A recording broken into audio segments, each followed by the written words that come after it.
corps des électriciens, le corps social des électriciens, est comme les autres et qu'il a vieilli. Et donc ce qu'on s'est aperçu depuis quelques années, c'est qu'il y a quand même eu énormément de départs du baby boom, et à contrario, il y a eu énormément de mises à son compte. C'est-à-dire qu'aujourd'hui, alors soit de par les plans sociaux, les entreprises à 1 euro, les auto-entrepreneurs qui se sont transformés en entreprises, etc., la profession, on était environ 35-36 000 en 2000, on est plus de 60 000 aujourd'hui. Et pourtant, on n'a pas beaucoup plus de tournevis. C'est-à-dire qu'en fait, le nombre d'actifs dans la profession est un peu supérieur, mais pas dans la proportion de 35 à 60 000. Autrement dit, les entreprises se sont atomisées et les entreprises du milieu, entre guillemets, du milieu d'effectifs, ont plutôt disparu en proportion.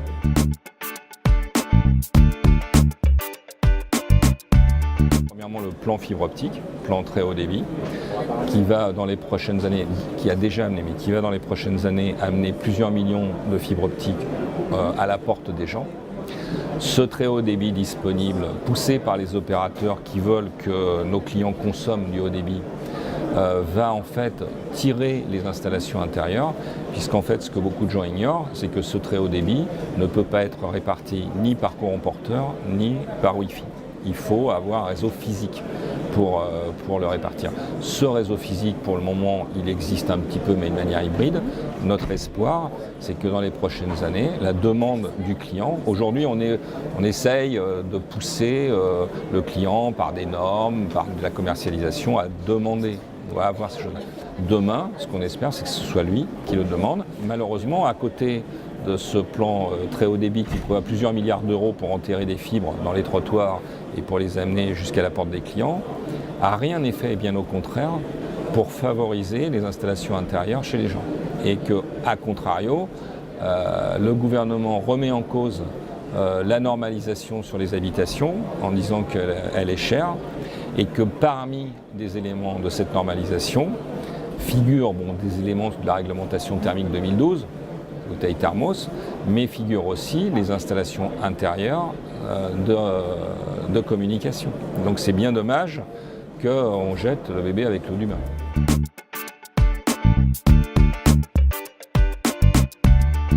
L'énergie, il faut la produire. Ça, c'est pas tellement le domaine en grande quantité des artisans.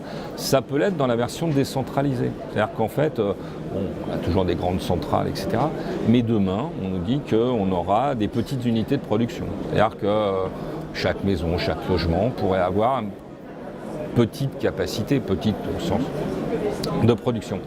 Ce qui est intéressant, si vous voulez, c'est qu'il y a quelques années, les panneaux photovoltaïques, les systèmes d'éoliennes, les systèmes géothermiques, etc., étaient des systèmes relativement coûteux.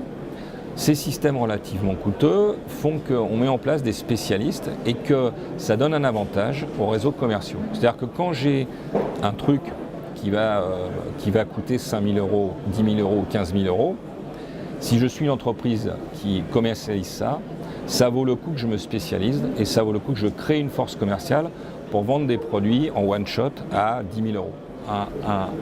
Un kit photovoltaïque, ça vaut 20 000 euros. Eh bien, on va constituer des entreprises régionales spécialistes du panneau photovoltaïque qui vont mettre 50% de commercialisation dans leur approche des clients et qui vont prendre le marché des entreprises générales. Au fur et à mesure que ces systèmes vont baisser de prix, ils ne vont plus être intéressants et nous, les généralistes, on va les récupérer. C'est-à-dire qu'à partir du moment où il va y avoir une pompe à chaleur, un panneau photovoltaïque, un système de stockage thermodynamique, qui ne va plus être à 10 ou 20 000 euros, mais qui va être à 1 000 ou 3 000 ou 5 000 euros, il ne sera plus forcément intéressant pour quelqu'un qui aura une approche commerciale à faire que pour ça. Par contre, pour nous, qui avons une approche commerciale plus globale, on va pouvoir le récupérer dans notre rouleau. En parallèle, les industriels en général font ce qu'il faut pour rendre ces choses plus usuelles, plus accessibles à des professionnels. On n'a plus besoin d'être spécialiste pour les mettre en œuvre.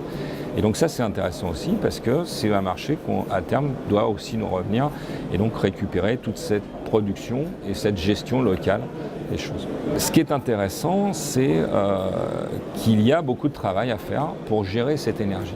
Et là, on a une espèce de double contrainte parce que plus les matériels que je mets en œuvre consomment moins moins c'est intéressant de le rendre intermittent, de le rendre intelligent. Je m'explique. Je fais un bâtiment neuf aujourd'hui, ce bâtiment neuf va consommer 400 € d'électricité par an. On va me dire que je vais mettre 5 compteurs. Donc, je vais mettre 5 compteurs sur 400 € par an, ça va faire 80 € par compteur. Et à la fin de l'année, je viendrai vous dire, chère madame, il y a un compteur, il y a 96 € au lieu de 80 €. Il faudrait que vous fassiez quelque chose pour 20%. Vous allez dire, mais Philippe, ça fait 16 € tes 20%. Est-ce que tu crois que je vais faire quelque chose ? Par contre, si je suis dans un autre bâtiment qui est plus ancien, qui a une consommation de 2 000 €, 3 000 €, 4 000 €, si je viens vous dire que je suis capable de mettre en œuvre des systèmes qui vont vous faire gagner 20% ou 30%, là, c'est plus pareil. Et les systèmes que je peux vous proposer, la valeur ajoutée que je peux mettre pour remplacer mon ami ERDF ou EDF, parce que finalement, ce que veut Philippe Gauge, c'est vous vendre 1 000 € que vous allez récupérer à 200 € par an chez EDF. Bon. Donc ça, c'est plus intéressant pour nous. Et donc tous ces systèmes qui deviennent intelligents, qu'on peut déporter, qui communiquent les uns avec les autres, qui coûtent de moins en moins cher, donc qui peuvent être compétitifs par rapport au prix de l'énergie.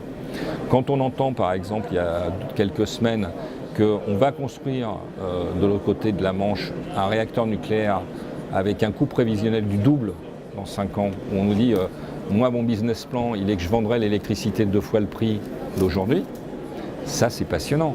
Ça veut dire qu'on peut estimer que d'ici quelques années, en Europe, le prix de l'énergie va augmenter peut-être à doubler dans 5 ou 10 ans. Et donc ça veut dire que ça rend d'autant plus compétitif tout ce que nous, on peut apporter pour maîtriser cette énergie.